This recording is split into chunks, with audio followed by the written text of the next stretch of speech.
Good morning, this is Bloomberg Daybreak Europe. I'm Tom McKenzie in London. These are the stories that set your agenda. The yen hits a fresh 34-year low, breaching 156 after the BOJ holds rates steady and tweaks its language on bond buying. We bring you the latest reaction ahead of Governor Ueda's press conference. Stocks in Asia follow Wall Street higher thanks to a boost from big tech. Alphabet and Microsoft shares surge on earnings beats as AI fuels cloud computing demand. Plus, soft landing hopes dampened as the US economy slows while price pressures move higher. Traders pair rate cut bets as the focus shifts to PCE data out today. Let's check in on these markets then. The input coming through from the tech story, certainly on the earnings front. We'll break down the yen story for you and that decision from the BOJ as we lead up to the press conference, 7:30 UK time. European futures, though, getting a lift, the optimism that's come through from Alphabet and Microsoft. Really interesting to see Alphabet, the owner, of course, the parent company of Google, coming through with its first dividend ever and a share buyback as well. And it is proving, both these companies, Alphabet and Microsoft, that their investments in AI, though expensive, are now paying off. European stocks getting a lift on the back of the tech optimism, pointing higher by 0.6%. FTSE 100 futures here in the UK as copper pops higher in the session, looking to gains of 0.6%.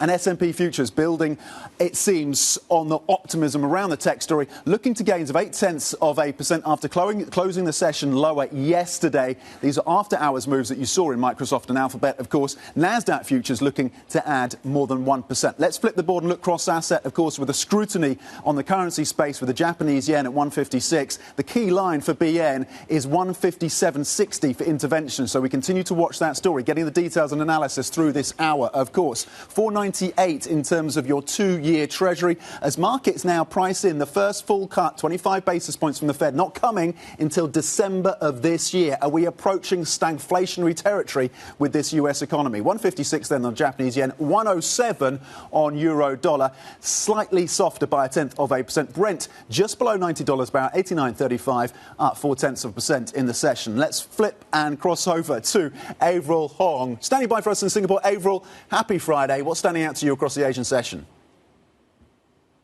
Happy Friday to you too, Tom. Yeah, we are looking really closely at that BOJ decision as that focus also shifts to the words of the mouth of Governor Ueda in about an hour from now, but also how tech is powering the Asia stock recovery this Friday. Now, we're seeing that Nikkei, the topics, they are extending the gains after the BOJ decision. They were only about 0.4% high. You can see how they've moved on up after the BOJ decision. They stood pat on rates, but I think what was more important was how it says it's going to keep the bond purchases in accordance with its March decision. And at the same time, it dropped language about 6 trillion yen of bond purchases. And some had initially read this as a hawkish tweak to the language, but I think this is something that Ueda will definitely need to clarify in his presser. For now, market seems to be breathing a bit of a sigh of relief that we didn't get more hawkishness from the BOJ. Let's flip the board because I want to show you as well what we're seeing among the chip names as the big tech rally comes through Asia's way as well. SK Hynix, remember yesterday, slunk 5% despite beating on its own profit expectations. Today, seeing a nice recovery, really showing how for Asia's tech names, they're still so closely tied to their US counterparts. Flip the board again because we talk a lot about how yen weakness is driving the rally in Japanese equities, and for the Nikkei this year, it's responsible, I think, for about half of its performance. But something else to consider is also if you are a foreign investor, then you take a look at this and your returns actually are seen diminishing quite considerably. Of course, this varies depending on what your base currency is. Now, let's flip the board because I also want to show you how the yen is not just weakening against the greenback, it is also weakening a lot against the Aussie, against the euro. On these JGBs, we're seeing them seemingly brace for a bit more hawkishness from Ueda potentially, but also this is tracking what we saw in US Treasuries overnight, Tom. Avra Hong signing us up very nicely indeed with the breakdown of the Asian markets. Thank you very much indeed. Joining us out of Singapore. We'll stay on the Japan story, of course, and the details around this decision by the Bank of Japan. Bloomberg Economics saying that this was a dovish hold from the BOJ. Bloomberg's Paul Jackson standing by in Tokyo. Paul, what stood out to you from this relatively short statement, and what are you looking ahead to when it comes to the presser? Well, it certainly was a short statement. I think this is like one sentence long, the shortest statement they've put out in years. So in terms of moving forward with the idea of simplifying policy, we're seeing Ueda moving in that direction. But what we did not get was a clear sign that they're intending to pare their bond purchases. That's despite some local media reports just before the decision came out suggesting that there was going to be some kind of discussion and perhaps an indication of that. So I think that's led to some disappointment. Yes, there was some confusion from the statement being so minimal that certain statements on buying as many bonds as before were dropped. This reference to 6 trillion yen of monthly purchases also was not there, but there was a line saying that the stance was largely in line with March. So essentially no change there, and with financial conditions to continue. So all this feeds in to further yen weakness and keeps us on watch for the possibility of intervention. What is the latest we've been hearing then from officials in Tokyo around that potential intervention, Paul? Do we have any clarity from traders as to when that may happen, if indeed it does happen, what line we might be looking at? Well, if you ask me, based on what we've seen in 2022, we've got two big pressure points coming up today. We've got Governor Ueda's press conference. He'll be wanting to play something for the Hawks, something for the Doves. He likes to maximize the flexibility. He doesn't want to be boxed in, but I think it would be helpful if he gave some kind of hawkish signal just to rein in the yen. If the yen continues to weaken after that press conference, I don't think they would want to step in yet, because we have that US inflation data tonight. That's the Fed's favored indicator of price growth. If that surprises on the upside, then there could be another surge in the yen. And I think really that is the time when authorities would want to move in and intervene. Because we've also got a holiday weekend, so there's going to be liquidity problems coming up early next week. So I think that's the timing, and I think the level is, hey, get to 157, move on. I think intervention is going to come around there. Really, really interesting. Paul Jackson with the excellent analysis on a very busy day, of course, for you and the team in Tokyo. Thank you very much indeed. Let's get to the tech story then. Microsoft and Alphabet shares soaring in late trade as first quarter earnings beat expectations, and pretty solidly as well, on that strong AI demand. Here's what Alphabet CFO Ruth Porat had to say about the company's results. We are very pleased with our financial results for the first quarter, driven in particular by strength in search and cloud, as well as the ongoing efforts to durably re-engineer our cost base. OK, let's bring in Robert Lee from Bloomberg Intelligence now with the take on this. What stood out to you, Robert? Good afternoon for you in Hong Kong. Good morning from us here in London. From those results and the AI component that seemed to come through for both of those companies. No, absolutely. I think if I was going to grade these results, Alphabet gets a solid A star because really there was everything you would want to see in a set of quarterly numbers. They beat numbers, the guidance was ahead, they're seeing across the board strength. Taking a step back from all the AI euphoria, you know, Alphabet is fundamentally an advertising-driven business, and their advertising growth was the strongest in the quarter just reported, versus the last 8 quarters, so the strongest in 8 quarters. So across the board strength there, margins were ahead, you know, happy days from an investor's point of view.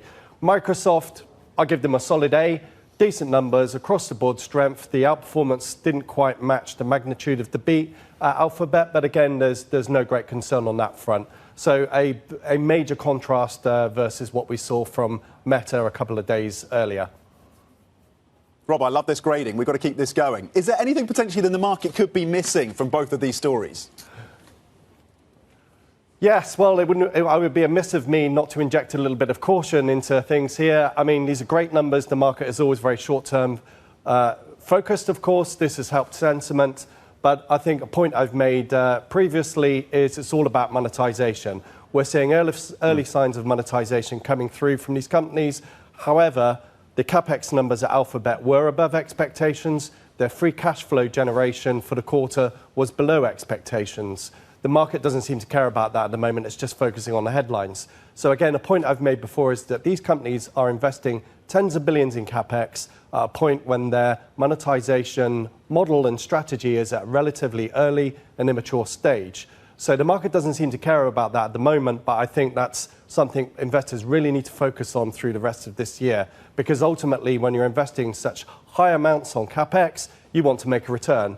So I think that is, some way off in the distant future at the moment. And, the risk is it comes back to bite them on the bottom at some later point.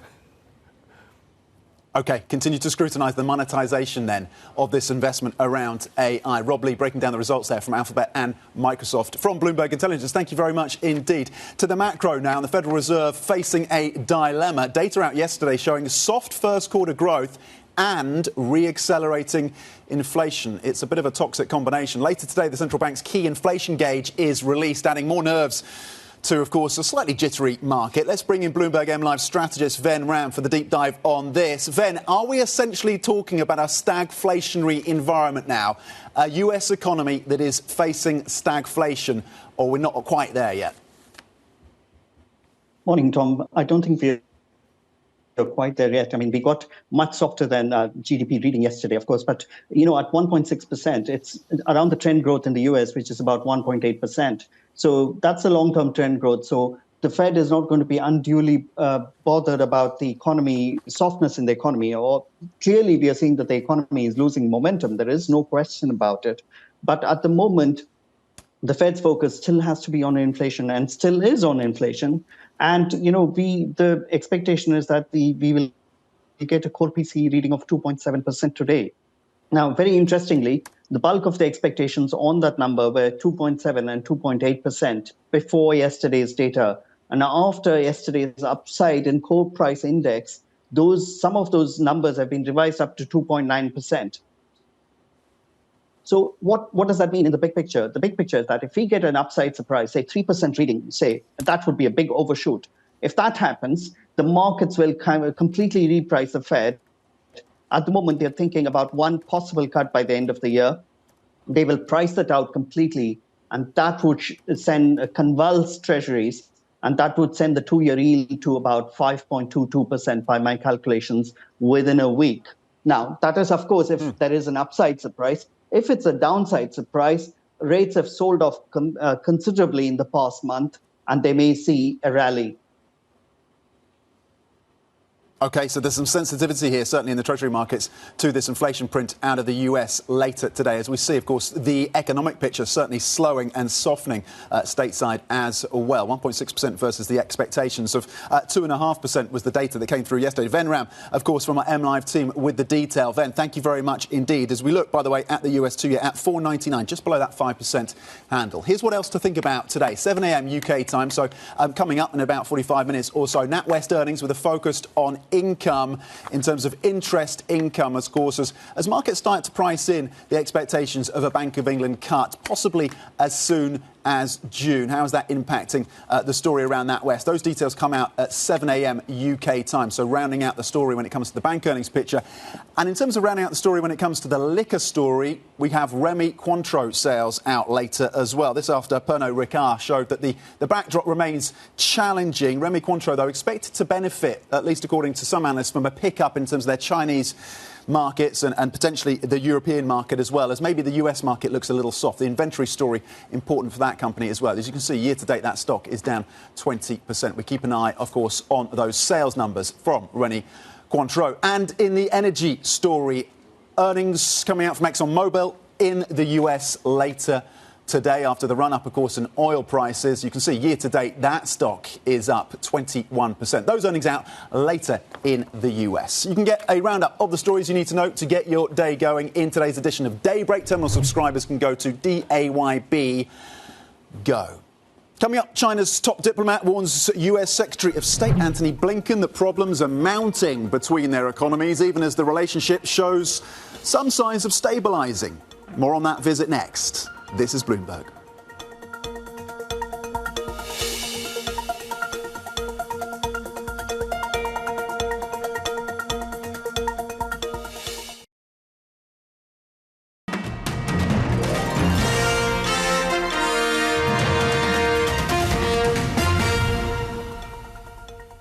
Welcome back to Bloomberg Daybreak Europe. Now, China's top diplomat Wang Yi has warned US Secretary of State Antony Blinken that problems are mounting between the world's largest economies. This comes as the US threatens Beijing with sanctions for its support of Russia. Blinken is also expected to meet President Xi Jinping before he leaves China later today. There's no substitute, in our judgment, for face-to-face diplomacy in order to try to move forward, but also to make sure that we're as clear as possible about the areas where we have differences, at the very least, to avoid misunderstandings, to avoid miscalculations. That really is a shared responsibility that we have, not only for our own people, but for people around the world, given the impact that the relationship between our countries has around the world. For more on this story, let's bring in Bloomberg's Rebecca Chun-Wilkins, who's been monitoring all of it for us. Rebecca, what's been the tone of the trip so far? It's always a difficult line to thread for the US Secretary of State within this environment, but it seems particularly challenging this time round. Well, it started pretty friendly when Blinken touched down in Shanghai. He had some of these sort of softer, slightly less diplomatically charged events. He spoke to Chinese and American students at the NYU campus there. He took a stroll along the Bund, had dumplings for dinner. And we've now moved into a phase. He's arrived in Beijing. He's speaking to Foreign Minister Wang Yi. The rhetoric has sort of slightly hardened now. As you say, Wang Yi has pointed to the building up of these negative factors, some of the risks. And that does sort of reiterate some of the concerns that we actually had in this press conference before Blinken arrived. Quite unusual for Beijing to put on that kind of event before even an official arrived. So there has been clearly a sort of shift in that tone. And Blinken is also sort of trying to strike quite a tough balance here. We have just had, of course, the TikTok legislation coming through. He's also going to ask China to take a firmer hand when it comes to containing nuclear capability by North Korea. He's also going to ask potentially Beijing to take a firmer hand when it comes to influencing the Middle East. Russia's war in Ukraine is this sort of big continued obstacle here, and there have been these sort of repeated threats of reprisals. There are a lot of issues that Blinken is sort of trying to thread the needle here. Yeah, and look, Rebecca, you've long charted the evolution of this relationship between China and the US. When it comes to these efforts to stabilise the relationship, where are we on that front?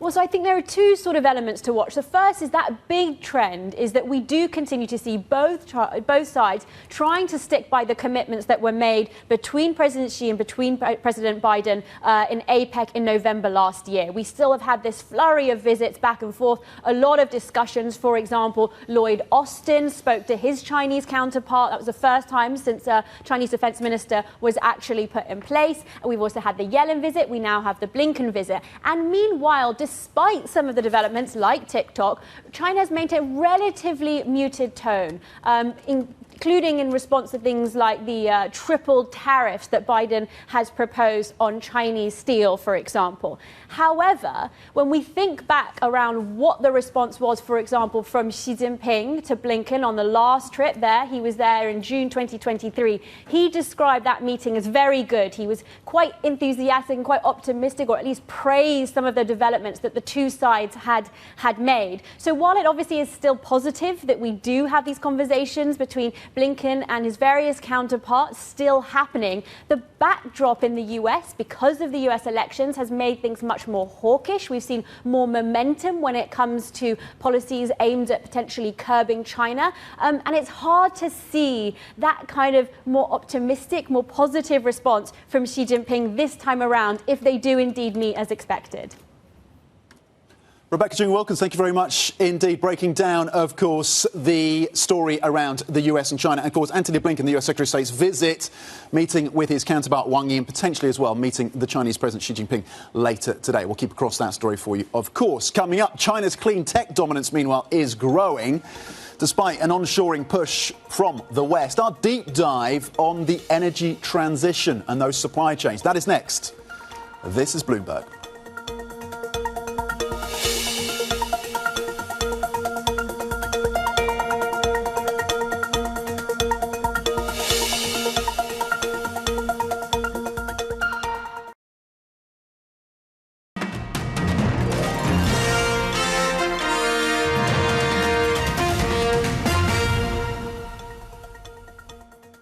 Welcome back. China is manufacturing clean energy technology at a breakneck pace, driving down prices on everything from solar panels to lithium-ion batteries. This oversupply is causing a real headache for countries looking to onshore clean tech equipment manufacturing. Let's get the details, the analysis, and bring in Antoine Vanier-Jones, who's the head of Bloomberg NEF's trade and supply chains team. Onshoring then front of mind for a lot of Western policymakers. Do we actually need more manufacturing capacity for green tech as we face up to that competitive challenge from China? Thanks, Tom.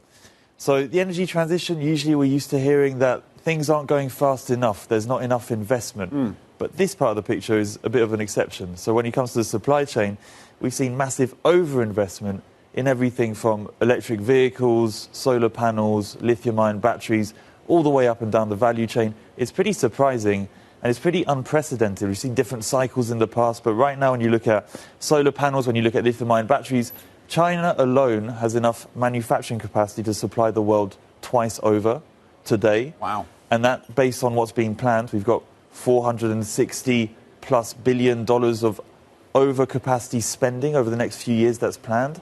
That's not going to change over the next few years. So historically unprecedented and a bit of an exception when it comes to the overall decarbonisation story. So what does that excess capacity mean for pricing? And then presumably you get softer pricing on the back of excess capacity. How does that challenge the economics around the onshoring push? Yeah, so great question. So, I mean, Chinese manufacturers are under a lot of pressure right now. A lot of their share prices, they're sort of underperforming the general stock market index in Shanghai, for example.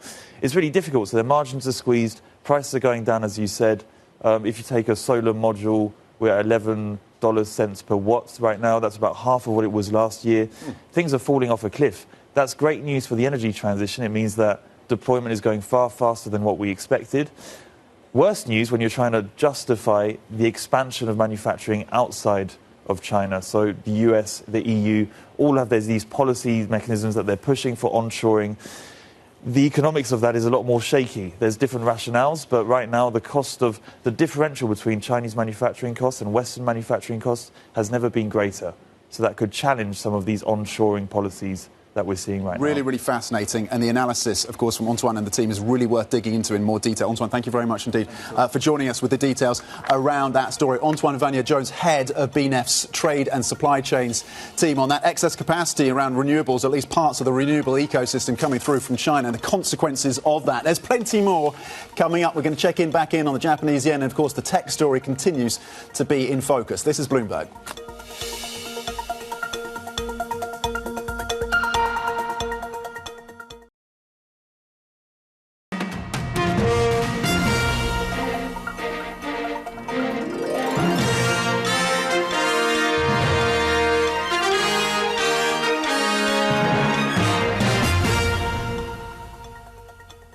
Good morning. This is Bloomberg Daybreak Europe. I'm Tom Mackenzie in London. These are the stories that set your agenda. The yen hits a fresh 34-year low, breaching 156 after the BOJ holds rates steady and tweaks its language on bond buying. We will bring you the latest reaction ahead of Governor Ueda's press conference. Stocks in Asia follow Wall Street higher thanks to a boost from big tech. Alphabet and Microsoft shares surge on earnings beats as AI fuels cloud computing demand.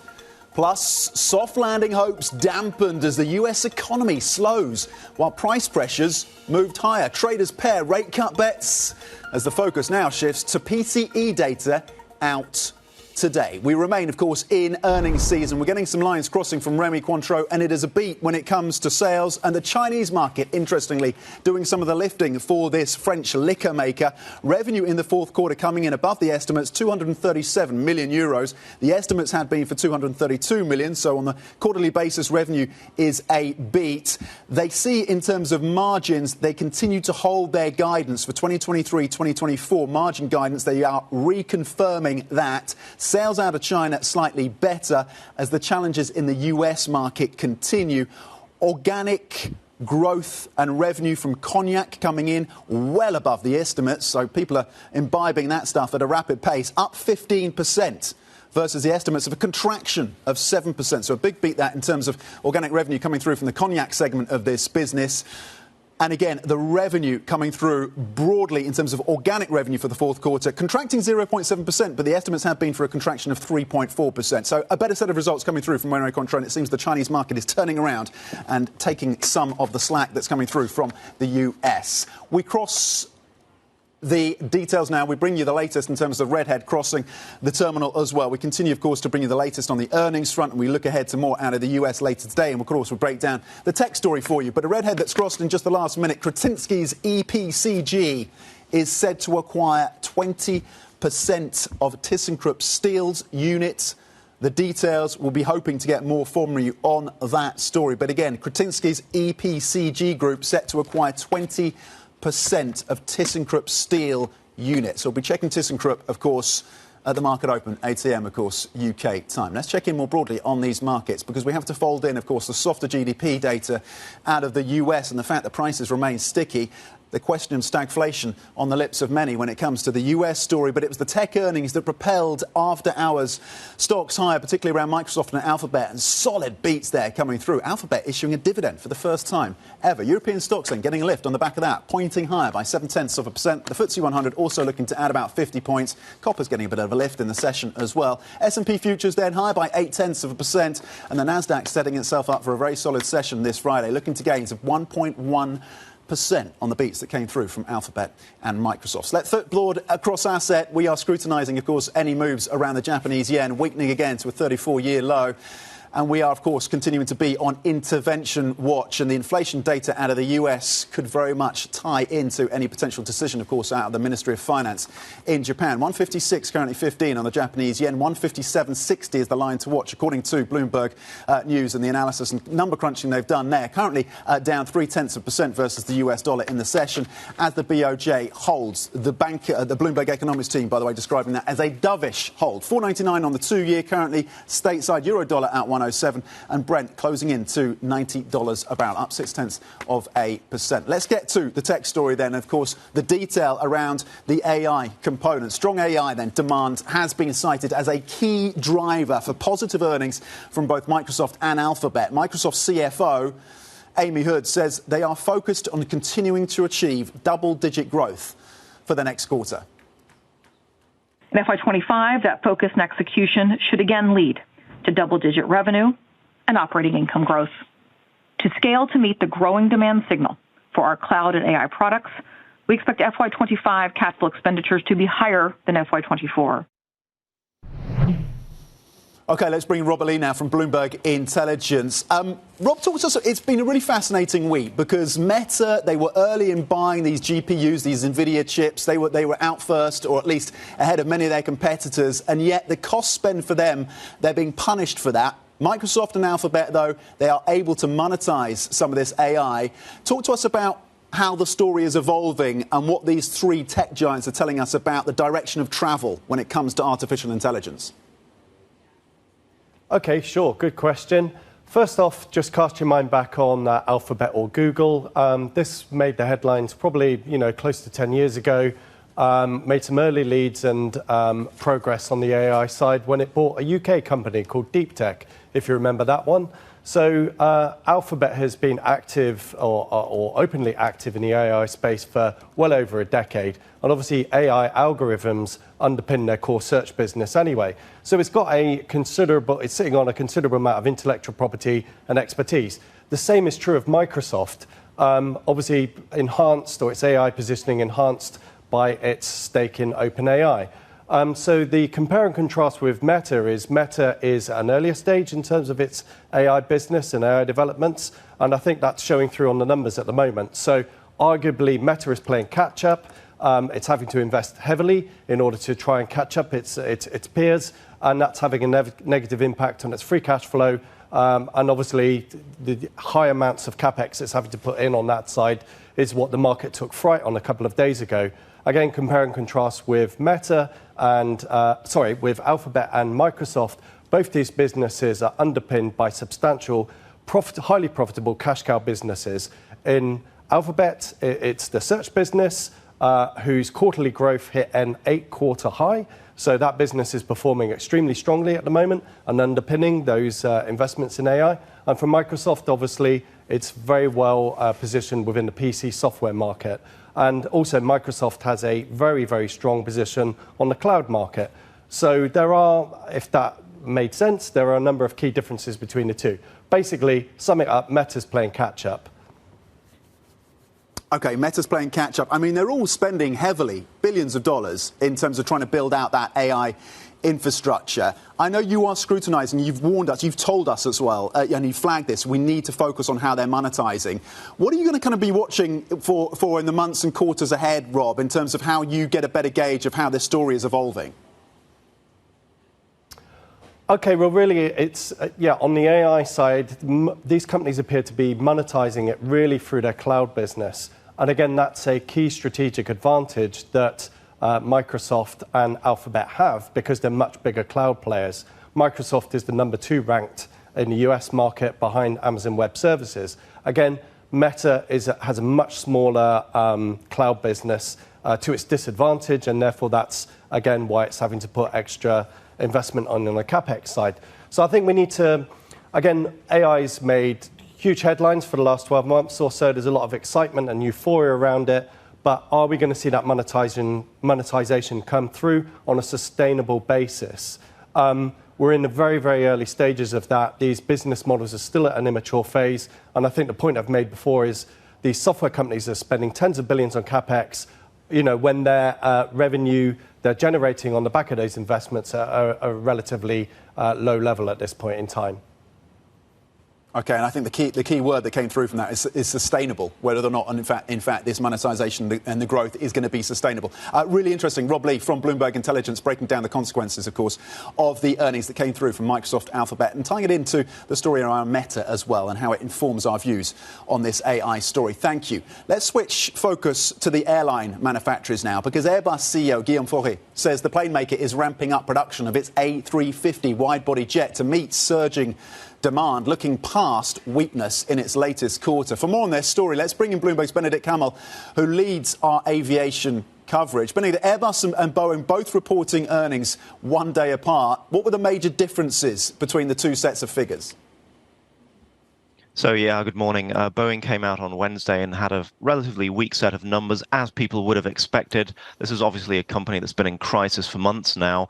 Airbus coming out last night. The numbers weren't quite as strong as people had expected. They had a miss on the earnings. They had a cash outflow. So we'll see how the stock does this morning. It could be a little bit softer. Some of the reason behind that for Airbus was that they are investing quite heavily. As you say, they want to ramp up production of their A350 aircraft. And to do that, they have to build up inventory. They have to get the factories ready, frankly, and that costs money. They also had an outflow because of an employment remuneration program. So all these things sort of contributed to slightly weaker numbers. But if you sort of look at them side by side, obviously, Airbus is in a much stronger position than Boeing is at the moment. They reiterated their forecast for this year, and they lifted the plan to build more A350s. So all in all, a fairly strong picture coming out of that European company. Yeah, and Benny, look, Airbus clearly doesn't have the same challenges that Boeing does in terms of some of these safety issues that they're grappling with and the regulatory scrutiny. But they're not free from their own pain points. There are some also challenges for Airbus. Just kind of detail what those are and where we stand with those problems. Yeah, Guillaume Faury, the CEO, he was speaking to Guy Johnson from Bloomberg TV last night, and he had a fairly sort of cautious view on the road ahead. He said that we're still not out of the woods when it comes to the supply chain, and Guy pressed him on that and asked him, look, many other industries had the same problems during the pandemic. Why is it that those issues are still sort of clinging to the airlines? And Faury's point is, we're a highly specialized industry. We had a lot of people leave, as did others, during the pandemic, and we have to rehire, retrain these people. This is taking longer than we thought. So a lot of the supply chain issues still lingering with the company. And to some degree, they're also, as he said, sort of a victim of their own success, so that they're building these planes at a record clip at the moment. And that's also very difficult, to really get them out of the factory on time. The A320, the single-aisle plane, is hugely popular. They won a huge order yesterday from Indigo for the A350. So the demand side is strong, but it's really a question of, can they satisfy that demand with the factories that they have? OK, Benedict Cummell, thank you very much indeed on the Airbus earnings and, of course, where that company stands versus its key competitor, Boeing. Benedict Cummell, of course, who leads our aviation coverage. Thank you very much indeed. Now, Reuters is reporting that Anglo American does not consider a proposed takeover offer from BHP attractive. BHP's bid would value Anglo at $39 billion. If successful, the deal would create the world's largest copper miner. I'm joined now by Bloomberg's Jennifer Zabasaja in Joburg. Jen, let's get the view then in terms of the South African take on this, of course, because that is consequential as well. What is the view from South Africa? What have been hearing from officials and policymakers around this potential tie-up?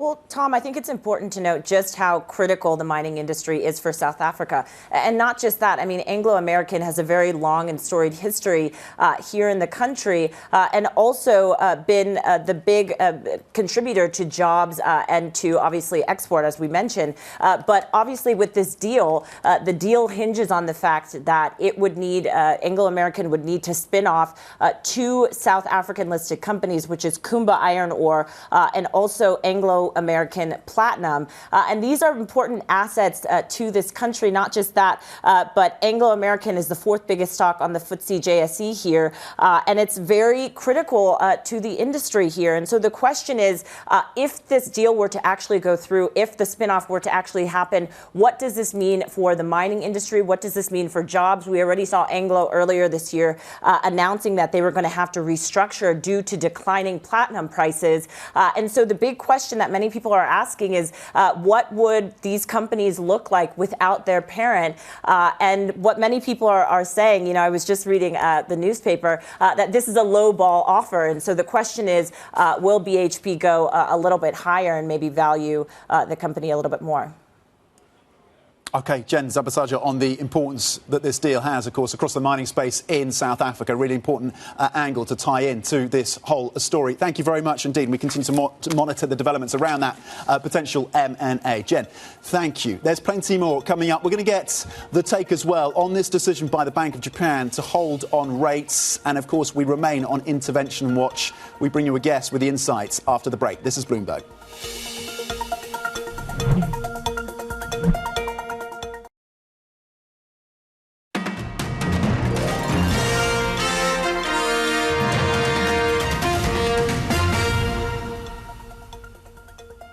Welcome back. The yen is at its weakest level against the US dollar since 1990 on the heels of the Bank of Japan's decision to hold interest rates. The BOJ noting it would continue its purchase of bonds in accordance with its previous guidelines, and that inflation will remain around or above target through 2026. Very pleased to say I'm joined now by Sree Kochugovindan, Senior Research Economist at Abdrn Investments. Sree, top line, your take on what we've been hearing from the BOJ. The Bloomberg economics team suggesting that this was a dovish hold from the BOJ. Yes, I think going into this meeting, there was a bit of an expectation of a more hawkish statement, perhaps.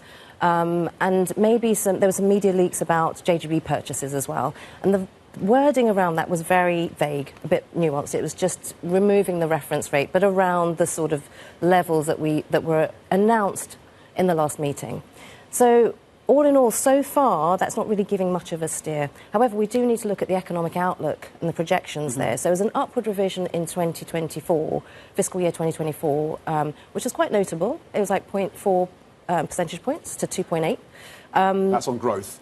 Year on year. Yeah.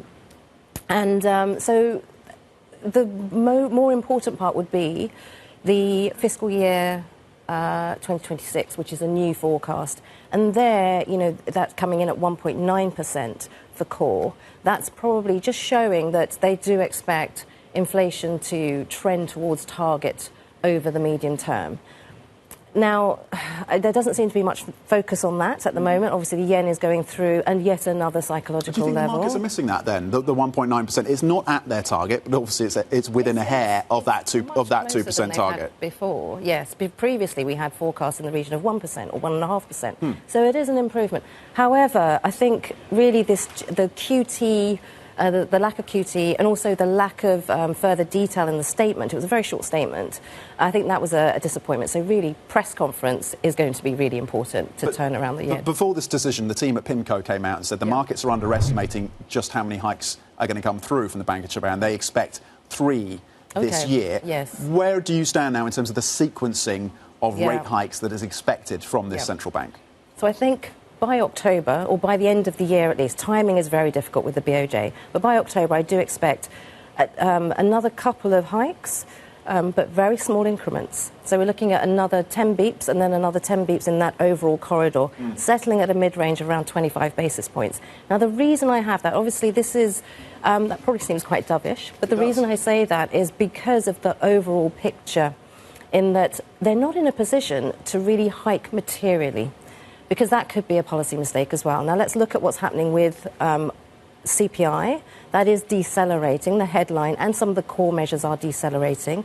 Today, we had a bit of a disappointment on Tokyo CPI. I wouldn't look too much into that because that was a local regulatory issue that was dragging things down on tuition fees. But we do have some positives in that wage growth could pick up. Now, we're not seeing realised wage growth pick up just yet. The Shunto wage negotiations were very strong this year compared to last year. But last year, we didn't really see a feed through into realised earnings. We need to see that this year for them to really start hiking more materially. So we've had a good, promising start. And hopefully, in the April figures, we'll start to see some pass-through. We should see some. We had a few announcements that at the start of the fiscal year, some companies would come through and hike prices and pass through wages. But we need to see that actually happen. 156.12 now on the Japanese yen. You have a view that they go very gradually in small increments. As you say, that's a relatively dovish forecast in terms of the rate trajectory for the BOJ. Yes. Can they really sequence in that in terms of the pressures that are coming through from the yen? To what extent does the softness on the yen constrain that kind of policy action? Yes, actually. I'd say the risks to that view, and there are many risks, would be that they move a lot sooner and a little bit more aggressively. So you could just go straight to 25 bips in July, perhaps. So there are some risks there. However, let's think about this.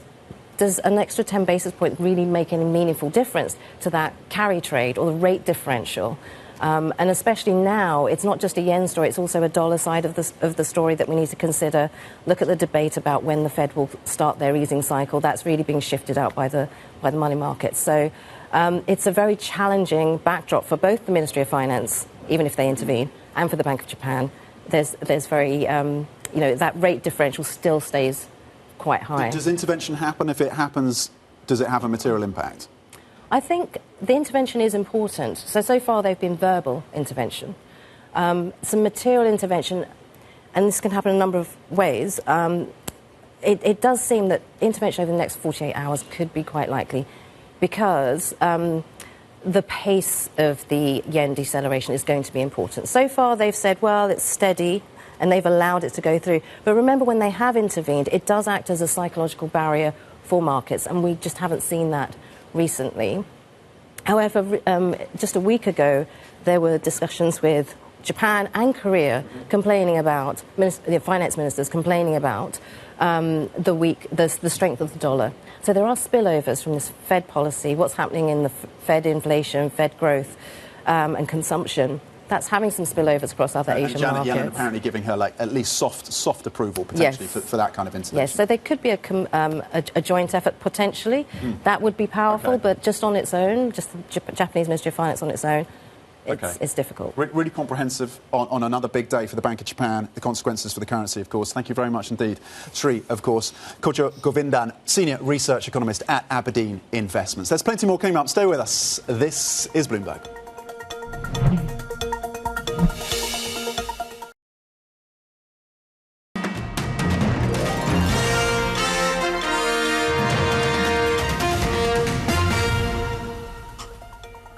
Welcome back to Bloomberg Daybreak Europe. Happy Friday. Yes, the GDP data came out softer than expected in the US, 1.6% versus the estimates of 2.5%.